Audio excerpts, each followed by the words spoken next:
Jain friends, coming to the next topic is shock therapy in post communist regimes.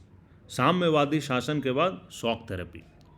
The collapse of communism was followed in most of these countries by a painful process of transition from an authoritarian socialist system to a democratic capitalist system. तो साम्यवाद के पतन के बाद पूर्व Soviet संघ के गणराज्य एक सत्तावादी समाजवादी व्यवस्था से लोकतांत्रिक पूंजीवादी व्यवस्था तक के कष्टप्रद संक्रमण से होकर गुजरे। The model of transition in Russia, Central Asia, and East Europe that was influenced by the World Bank and IMF came to be known as shock therapy. तो रूस, मध्य एशिया के गणराज्य और पूर्वी यूरोप के देशों में पूंजीवाद की ओर संक्रमण का एक खास मॉडल अपनाया गया। विश्व बैंक और अंतर्राष्ट्रीय मुद्रा कोष द्वारा निर्देशित इस मॉडल को शॉक थेरेपी, आघात पहुंचाकर उपचार करना, कहा गया।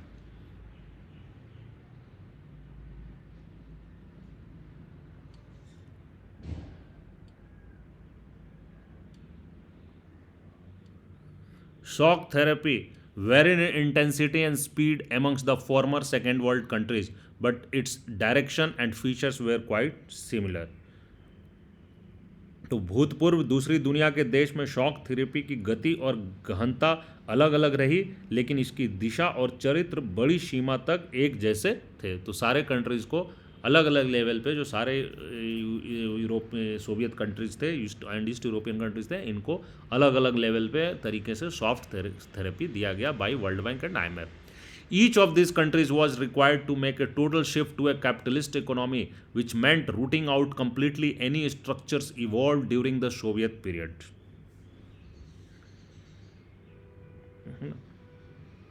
तो शॉक थेरेपी से इन बेसिकली हर एक देश को पूंजीवादी अर्थव्यवस्था की ओर मुड़ना था। इसका मतलब था कि सोवियत संघ के दौर की हर संरचना से पूरी तरह से निजात पाना, है ना, पूरा कंप्लीट रूट आउट करना है जो सोवियत यूनियन के टाइम पर स्ट्रक्चर्स थे। above all it meant that private ownership was to be the dominant pattern of the ownership of property. और शॉक थेरेपी की सर्वोपरि मान्यता थी कि मिल्कियत का सबसे प्रभावी रूप निजी स्वामित्व होगा, private ownership. Privatisation of state assets and corporate ownership patterns were to be immediately brought in. इसके अंतर्गत राज्य की संपदा के निजीकरण और व्यावसायिक स्वामित्व के ढांचे को तुरंत अपनाने की बात शामिल थी। Collective farms were to be replaced by private farming and capitalism in agriculture. सामूहिक फार्म को निजी फार्म में बदला गया और पूंजीवादी पद्धति से खेती शुरू हुई। This transition ruled out any alternate और third way other than state controlled socialism और कैपिटलिज्म। तो इस संक्रमण में राज्य नियंत्रित समाजवाद या पूंजीवाद के अतिरिक्त किसी भी वैकल्पिक व्यवस्था या तीसरे रूप को मंजूर नहीं किया गया। So shock therapy also involved a drastic change in external orientation of this economy. अब शॉक थेरेपी ने इन अर्थव्यवस्थाओं के बाहरी व्यवस्थाओं के प्रति रुझान को बुनियादी तौर पर बदल दिए, है ना। Development was now envisaged through more trade and thus a sudden and complete switch to free trade was considered essential. तो अब माना जाने लगा कि ज़्यादा से ज़्यादा व्यापार करके ही विकास किया जा सकता है, तो इस कारण मुक्त व्यापार को पूर्ण रूप से अपनाना जरूरी माना गया। So the free trade regime and foreign direct investment were to be the main engines of change. So पूंजीवादी व्यवस्था को अपनाने के लिए वित्तीय खुलापन, है ना, और मुद्राओं की आपसी परिवर्तनीयता और मुक्त व्यापार की नीति को महत्वपूर्ण मानी गई।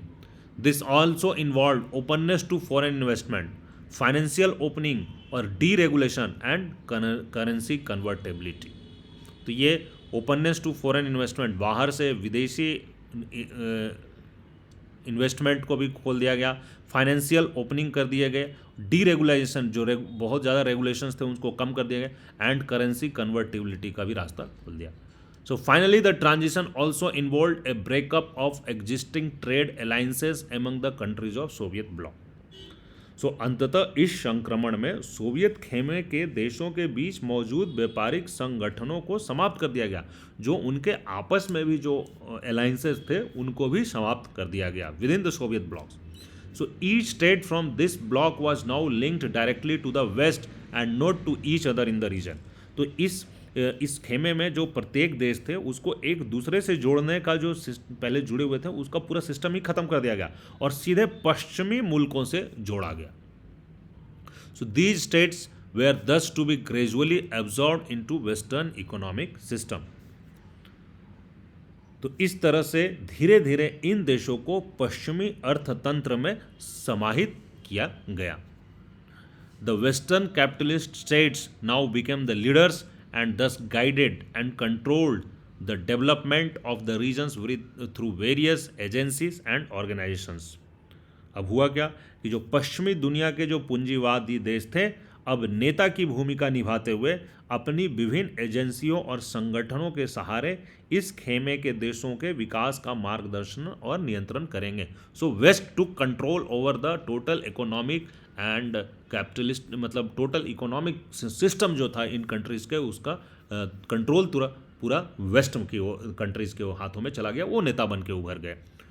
तो ये टॉपिक दोस्तों यहाँ पे समाप्त होता है।